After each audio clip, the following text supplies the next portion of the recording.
एक साधु बाबा नदी किनारे अपना डेरा डाले हुए था।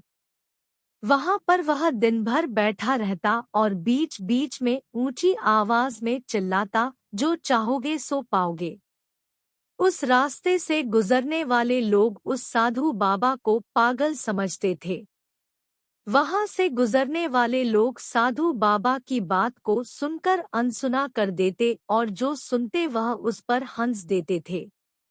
एक दिन एक बेरोजगार युवक उस रास्ते से गुजर रहा था। साधु की चिल्लाने की आवाज उसके कानों में पड़ी। जो चाहोगे सो पाओगे, जो चाहोगे सो पाओगे। यह बात सुनकर वह युवक साधु बाबा के पास गया और उससे पूछने लगा, बाबा आप बहुत देर से जो चाहोगे सो पाओगे चिल्ला रहे हो। क्या आप सचमुच मुझे वह दे सकते हो जो मैं चाहता हूँ? साधु बाबा बोला, हाँ बेटा, लेकिन पहले तुम मुझे यह बताओ कि तुम पाना क्या चाहते हो। वह युवक बोला, बाबा मैं चाहता हूँ कि मैं एक दिन बहुत बड़ा व्यापारी बनूं।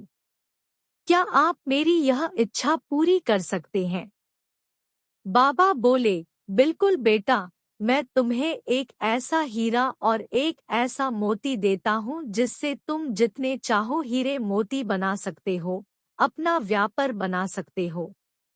साधु बाबा की बात सुनकर युवक को आशा की किरण जाग उठी। फिर साधु बाबा ने अपनी दोनों हथेलियां उस युवक को आगे बढ़ाने के लिए कहा। युवक ने अपनी हथेलियां साधु के सामने कर दी।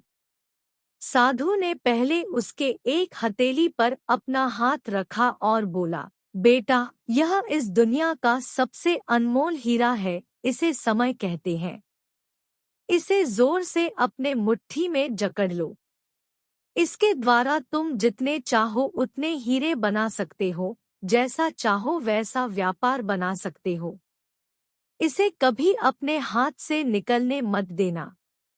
फिर साधु बाबा ने अपना दूसरा हाथ युवक के दूसरी हथेली में रख दिया और कहा, बेटा, यह दुनिया की सबसे कीमती मोती है, इसे धैर्य कहते हैं। जब किसी कार्य में समय लगाने के बाद भी आपको परिणाम प्राप्त न हो तो इस धैर्य नामक मोती को धारण कर लेना। यदि यह मोती तुम्हारे पास है तो तुम दुनिया में जो चाहो वह हासिल कर सकते हो। युवक ने ध्यान से साधु की बातें सुनी और उन्हें धन्यवाद कर वहां से चला गया। उसे सफलता के प्राप्ति के 2 गुरु मंत्र मिल गए थे।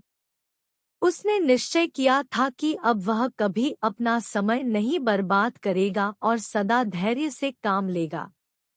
कुछ समय बाद उसने बहुत बड़े व्यापारी के यहाँ काम करना शुरू किया। कुछ वर्षों तक वह दिल लगाकर व्यवसाय का हर गुण सीखता रहा और एक दिन अपनी मेहनत और लगन से अपना लक्ष्य प्राप्त करते हुए बहुत बड़ा व्यापारी बन गया।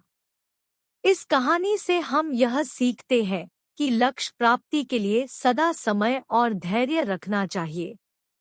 अपना समय कभी व्यर्थ न जाने दे और कठिन समय में धैर्य का दामन बिल्कुल न छोड़े, तभी सफलता आपको प्राप्त होगी। मेरे प्यारे दोस्तों, इस कहानी के बारे में आपकी क्या राय है? हमें कमेंट करके जरूर बताइए। वीडियो पसंद आए तो लाइक, सब्सक्राइब और शेयर जरूर करें। धन्यवाद।